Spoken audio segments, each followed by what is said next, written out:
Europe దేశాలకు సంబంధించినట్టు immigration అంటే మామూలుగా అయితే చట్ట ప్రకారం మనం అనుమతి తీసుకుని వీసా తీసుకుని ఆ దేశంలో వ్యాపారం కోసం ఉద్యోగం కోసం చదువు కోసం వెళ్ళటం అలా కాకుండా అక్రమాలకు సంబంధించినటువంటి అక్రమంగా ప్రవేశాలకు సంబంధించి యూరోప్ యూనియన్కి చాలా క్లియర్గా అమెరికా సందేశం ఇస్తోంది.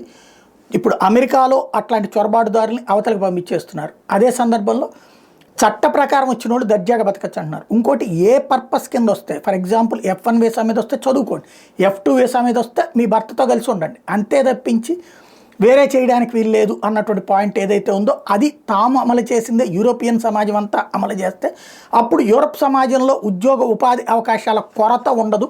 ముందు మన వాళ్ళని కాపాడుకోవాలి, మన వాళ్ళని బ్రతికించుకోవాలి, అప్పుడు బయట వాళ్ళకి అవకాశాలు ఇవ్వాలన్నటువంటి ట్రంప్ చెప్పేటటువంటి మాట. అయితే వీళ్ళు ఏం చెప్తారంటే ఇతర దేశాల నుండి వచ్చినటువంటి వాళ్ళు వాళ్ళ షాపులోను వాళ్ళ వ్యాపారంలోను వాళ్ళని పెట్టుకుంటారు, కొద్దిగా తక్కువ ఖర్చులకు పెట్టుకుంటారు, దానికి మనకు పోయేది ఏంటి అన్నట్టు యూరోపియన్ వాదన. అయితే డైరెక్ట్గా చెప్పరు, ఇండైరెక్ట్గా మాట్లాడుకుంటుంటారు. ఈ చర్చ అయితే కొనసాగుతూనే ఉంది.